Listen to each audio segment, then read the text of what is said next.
Welcome back, listeners. It's time for another episode of Check This Out. I can't wait! Me either. Today's episode is all about a past moment from history that's both exciting and a little bit unusual. The eruption of Mount Vesuvius in Italy and how it destroyed the city of Pompeii. That is intense. You're right, Cece. This past moment is an intense one. Mount Vesuvius was a volcano that erupted a long time ago in Italy. Now, there are lots of volcanoes all over the world, but this one is super famous because it changed a city called Pompeii forever. Should we find out what happened when Mount Vesuvius erupted and why we're still talking about it today? Yeah! Let's get started. Welcome to Check This Out, podcast for kids. And their grownups, where we explore people, places, ponderings, and past moments from history that shape the world around us. My name is Amy Contreras. And I'm Cece. On a very hot day, August 24th, in the year 79 AD, something very dramatic happened in Pompeii, Italy. That was a long time ago. You're right. 79 AD was 1,946 years ago, and yet we're still talking about it today. Anyways, Mount Vesuvius, a volcano near the city of Pompeii in Italy, suddenly exploded during the middle of the day on August 24th. How scary. Right? The volcanic eruption lasted for about 18 hours. So basically, it was an entire day of ash, rocks, and fire shooting out of the volcano and into the sky. The ash that came out of the volcano was so heavy that it covered everything in a thick blanket. Think of it like a giant cloud of ash and rocks and toxic gases falling from the sky. I wish I could have seen that. Maybe, but you honestly probably didn't want to be there in person to see it. Fair enough. People living in the nearby city of Pompeii didn't expect the volcano to erupt. They didn't even know what a volcano was at the time of the explosion.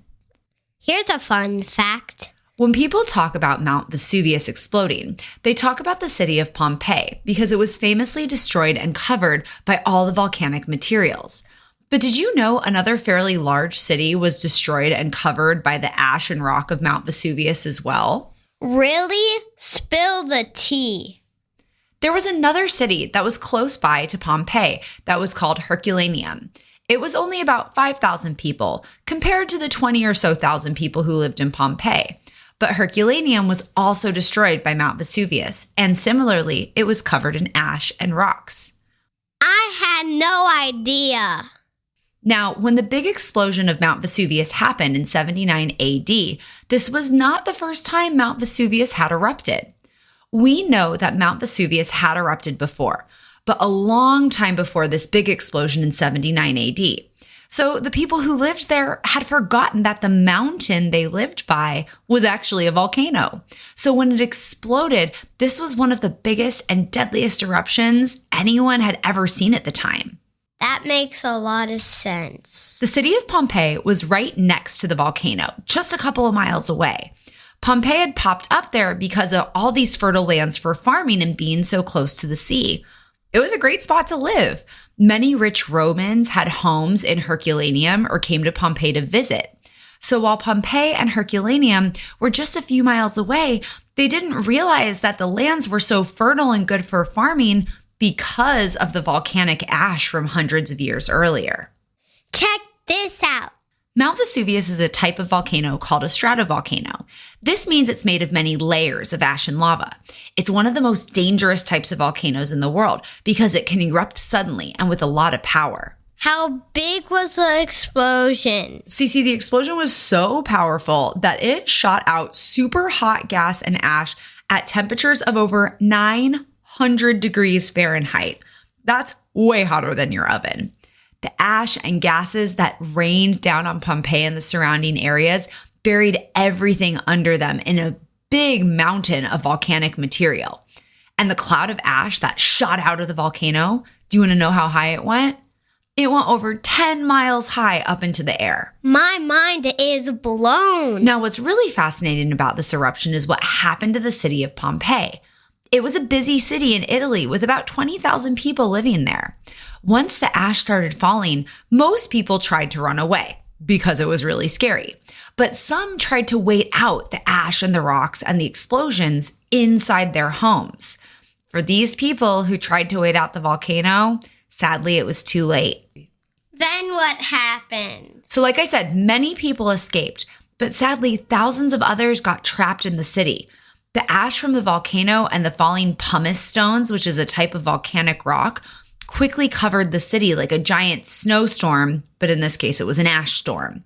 And about 12 hours after the initial explosion of Mount Vesuvius, there was this big cloud of toxic gas that flowed out from the volcano, and it killed anyone who remained alive in the city. Check this out. Pompeii got buried under anywhere between 13 to 20 feet of ash and pumice. And like I said, pumice is a volcanic rock. It's kind of a light, porous stone. But because of this ash, the city ended up being almost frozen in time. It was almost like a giant underwater ice sculpture. But instead of ash, it was ice. Since Pompeii got rediscovered in the 18th century, archaeologists have been working on it almost nonstop. What does that word mean? An archaeologist? Archaeology is the study of things that people made, used, and left behind. The goal of archaeology is to understand what people of the past were like and how they lived. And there are scientists who study archaeology. They're called archaeologists. Over the last several hundreds of years, archaeologists have found the bodies of over 2,000 men, women, and children who remained in Pompeii and were buried in the ash and volcanic materials. I want to check out more about that. You definitely can, but let's get back to the explosion of Mount Vesuvius. On August 24th in the year 79 AD, the volcano first erupted a little after noon. And this wasn't just an eruption, it was an explosion.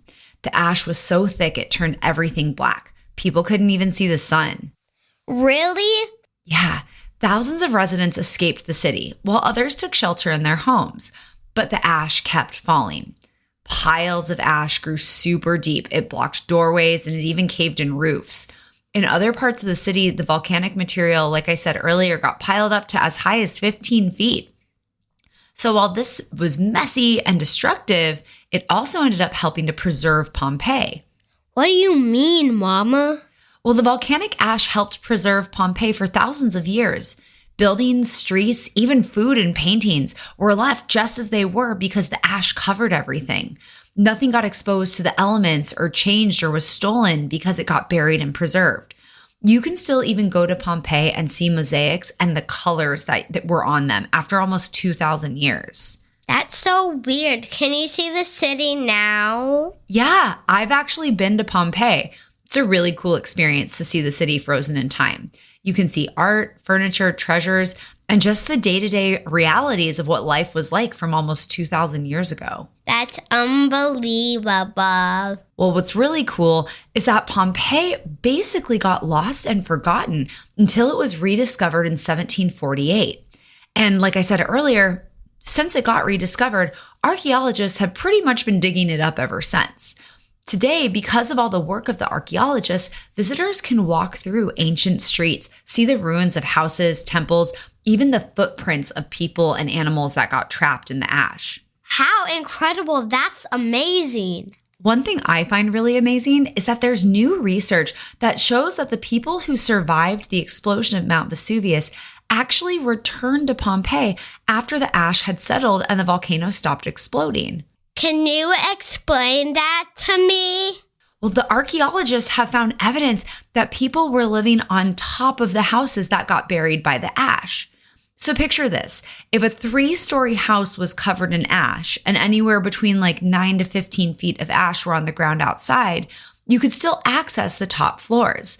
So people who lived in Pompeii and survived Vesuvius went back and continued living in Pompeii after everything calmed down.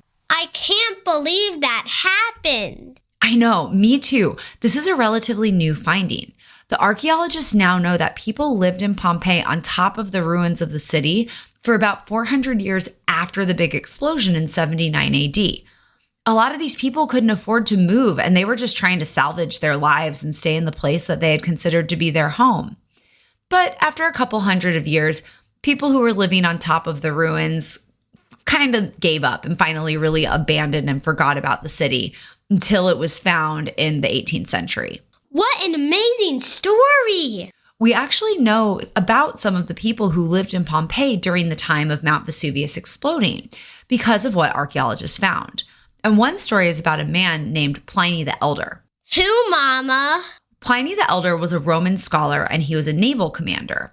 And on the day Mount Vesuvius erupted, he decided to sail closer to the volcano to see what was happening because he wanted to learn more about the eruption.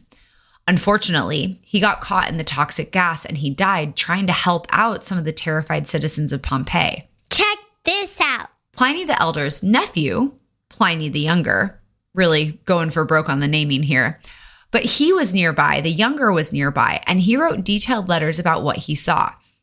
He sent these letters to a famous Roman historian to describe how the sky darkened, how the seas went crazy, and how all these people fled in panic. Pliny the Younger's descriptions help us understand today how terrifying the eruption was for the people who were experiencing it. He sounds really brave. Yeah, he was. Even though in recent years, some archaeologists have questioned the accuracy of the timing of what Pliny the Younger said about when Mount Vesuvius exploded, archaeologists have found certain evidence that actually suggests the volcano exploded in October or the fall versus October 24th, which is what Pliny the Younger had said.